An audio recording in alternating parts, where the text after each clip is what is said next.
What's going on, traders? Welcome to my stream. Today is Sunday, actually Saturday, Sunday. Just going to the recap for this week. This week was been a short week, around 4 days. The primary ticker, I think it was BMNR.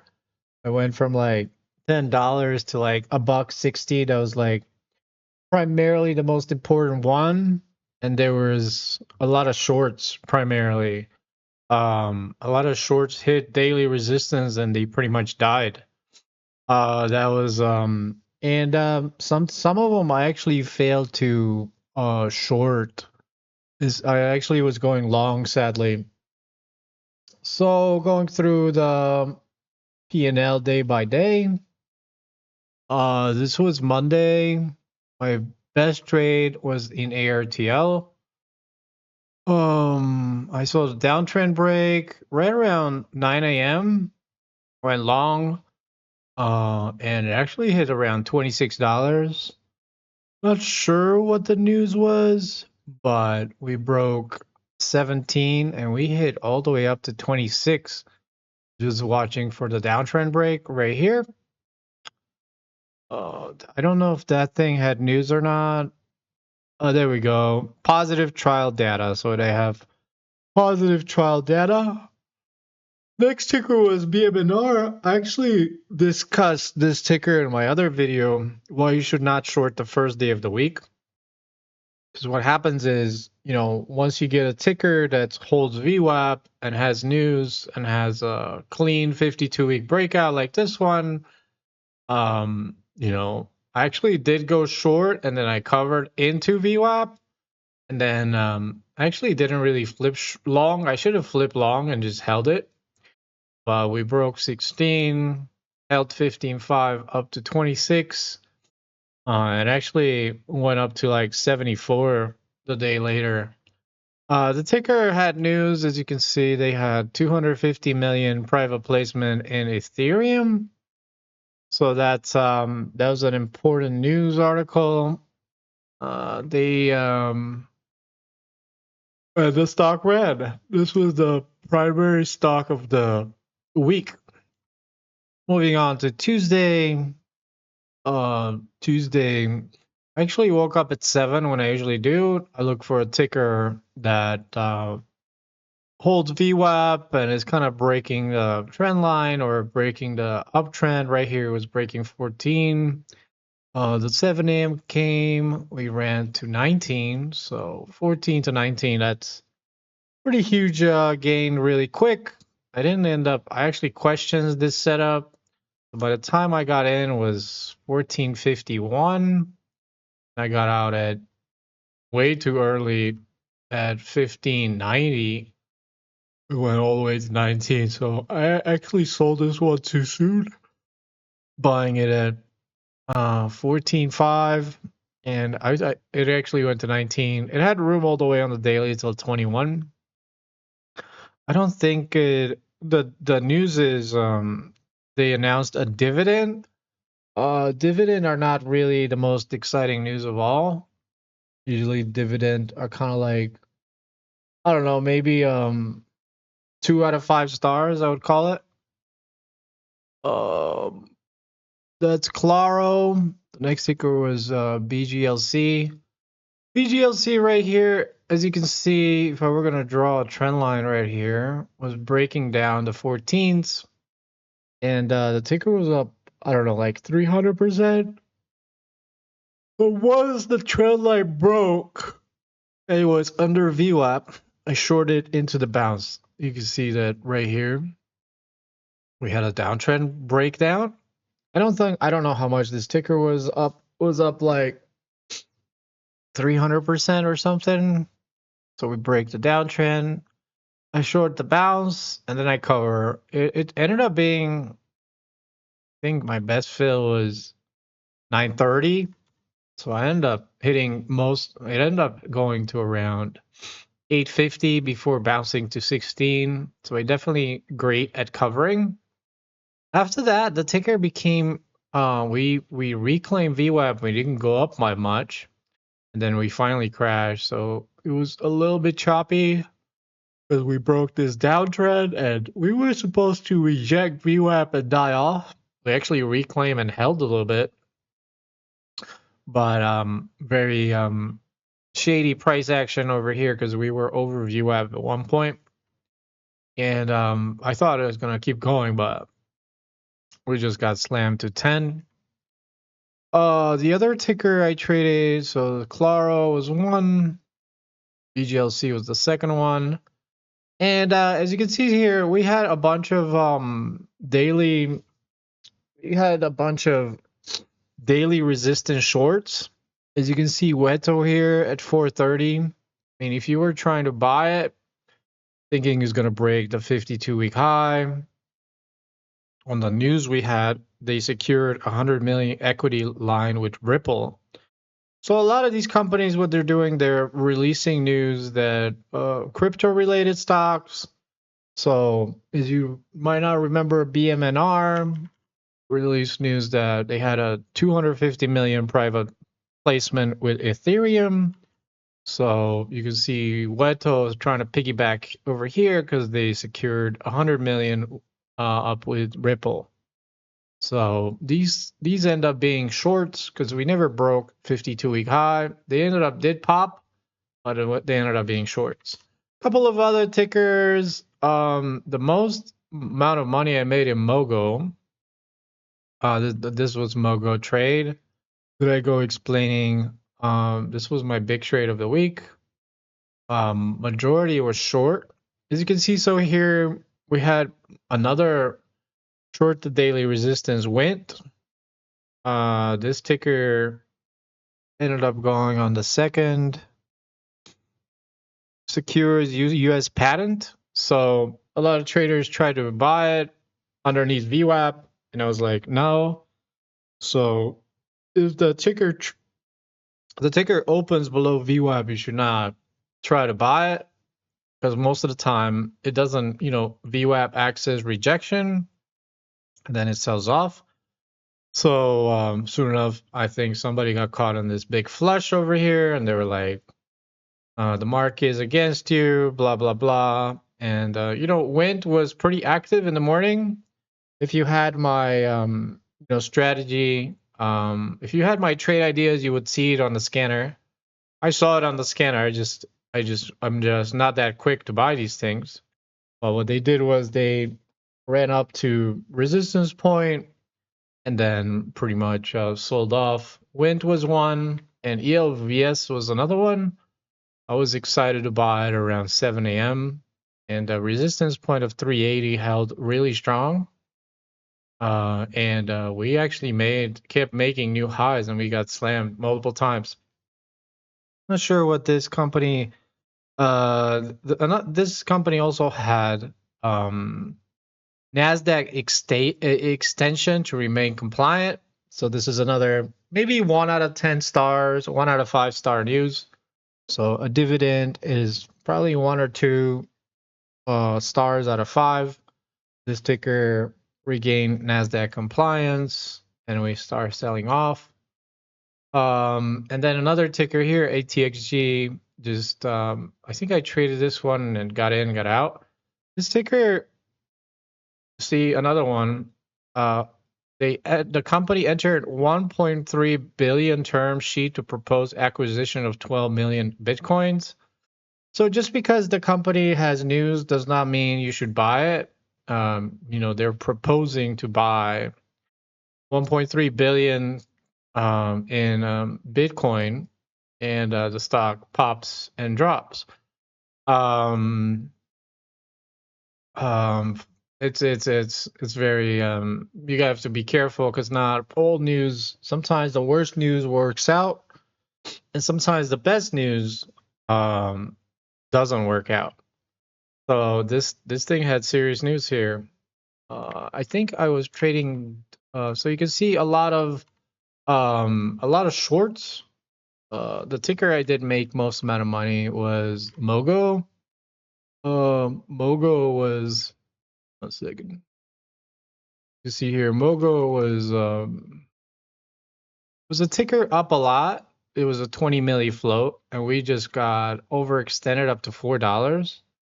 And then pretty much I didn't think we are gonna break pre-market highs at 4 once the market opened, and then I shorted front side in the 380s, cover into the 260s, reshorted the bounce over VWAP, and then covered, and Mogo's now around the $2 range.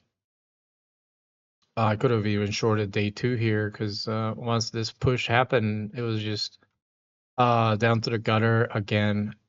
I don't remember what Mogo had news of 50 million Bitcoin treasury allocation. So another billion, trillion, quadrillion. So these are companies due to Bitcoin and crypto stocks have been hot. My best trade was in Mogo short. And a lot of trades that I didn't really recognize they were shorts. Like Wind popped up to the daily resistance and sold off. ELWS popped up to the daily resistance, sold off. And I was buying them as they would be a breakout. As you can see, Weto popped up to the 52-week high resistance and sold off. So I was I didn't really, and I didn't really flip long here in BMNR. So, a lot of excitement also on Friday. Right now I'm dealing with a kind of burnout flu or something. Burnout flu, so I'm a little weak. Been taking this week a little slower than usual, even though I did make 32,000 on Mogo. But primarily I've seen a lot of long opportunities and a lot of short opportunities. BMNR was a long opportunity on Friday. LIXT was a long opportunity on Friday. And LRHC was another long opportunity on Friday. But in the beginning of the week, we did have multiple shorts. ELWS hits daily resistance, Wind. So all these sympathy momentum, once we saw the head of the snake right here, which was BMNR, just squeezed based on this, 500 million, 250 million private placement. A lot of these companies released news that they had something similar with, some crypto stock or some crypto news article. And this one, Claro Dividend, BGLC, was something, I don't remember what this one was. But this one, Weto was 100 million, Ripple, and the other ones were just, Wind, that was a patent, and this one was NASDAQ compliance, and then we had ATXG, 12 million Bitcoin. So we had a leader of the snake, which was, this was the leader of, the head of the snake right here, which was BMNR. And then these companies came with news like, weaker news, like the news was, dividend, patent news, and, Ripple, another Bitcoin thing. So, we only had one big mover that really sustained its gains. The majority of them, they just popped and they died. Majority of them. And the one ticker that I shorted was Mogo because that was just it was a no-brainer. Mogo was a no-brainer. That's about it. That's kind of like the week here. Hope you guys like my microphone. I made some adjustments to it. That was not having such great microphone. Hope my lighting in this room is not that great, so hopefully this is the best we can do for now, and we'll be starting up again on Monday. That's about it. Overall green, but it was on Tuesday there was some, we had about 5 movers over 40%, so the liquidity was very spread out. So these tickers, like what I really disliked about this week is that on Tuesday we had about 5 movers that were, liquidity was spread out. So these things were just popping and dropping. Like on Tuesday, you can see Claro, you can see BGHL, you can see Weto here. On Tuesday, BGLC was the man, right? I'm sorry, no, BMNR was the man. So this ticker, BMNR, was amazing. But on Tuesday, we had a lot of gappers that, there's a certain amount of money each and every day. Is the money flow. So when you have around 5 tickers that are gapping up over, I don't know, 70%, most of the, you have something called attention, dispersed in too many places. So these tickers ended up just being shorts, as you can see on Tuesday. These tickers were just you break the trend line, we die off. Another ticker here, we broke the trend line, we die off. Claro, BGM, and even Weto here, we try to hit 52-week high and we break up. So because of the liquidity, because attention was dispersed within 5 or 7 stocks, these tickers that had news of whatever it was, they end up selling off because you need money to move stocks, and if that money is not focused on one ticker, and it's focused on 6 tickers, the stocks fail to break out and they fail to give big move. And on Friday, because of my flu, you can see, so here there was tremendous amount of opportunity here. Like there was tremendous amount of opportunity in BMNR, just relonging it, but I kind of I didn't really have the energy to trade these. Sometimes you just don't have the energy. And Lixt, if I just held a little longer, I would have been in profit zone over here. And in the morning, I started LRHC at 8 o'clock, and I didn't really make any trades from 15 to 26. So there was a lot of opportunity on Friday, and on Tuesday there was a lot of. So on Friday I missed out on opportunity, and on Tuesday, the attention was dispersed between multiple tickers, and a lot of them became good shorts. And on Thursday, what happened on Thursday? I don't remember. I was holding my shorts too long. I was holding my longs too. When I had my big move, I was just holding, when I had my big profit day, I was holding a lot of tickers for way too long. Like, I was holding, you can see I have like WINT and ELWS. You can see WINT here, we hit the daily resistance and we sell off. I should not have held it so long.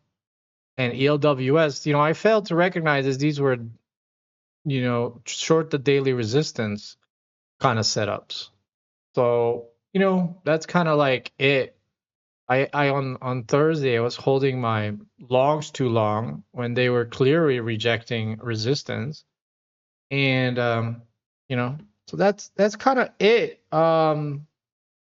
Tuesday the attention was spread out on 6 tickers, and they weren't breaking out; they were just stalling.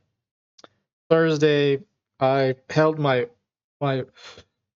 two of my losses too long, and but I made a big move.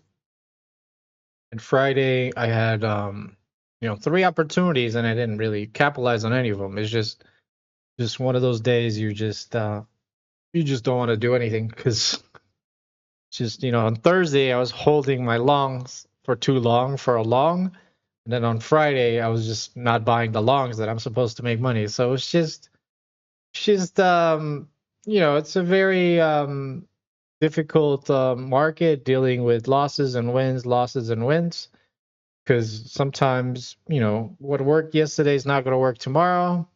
If you were long something yesterday, you want to be short the next day. If you were short something, you want to be long the next day. So market keeps on flipping back and forth with these tickers.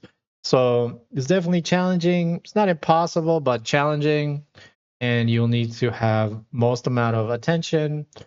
So if you're just, if you're having a small cold or small fever, I would recommend sizing down or, not even trading at all. But I did manage to trade because that's what I do. And those were the results. Not the greatest, but I did have a big winner on, what is it? My 32K short in Mogo. So that's ended up starting the week pretty well. Other than that, see you all in my next video as well. I'll be streaming on Monday at 9 a.m. and then Tuesday through Friday for an hour around 7 a.m. Other than that, I'll be in my private Discord and see you all next week. Peace out.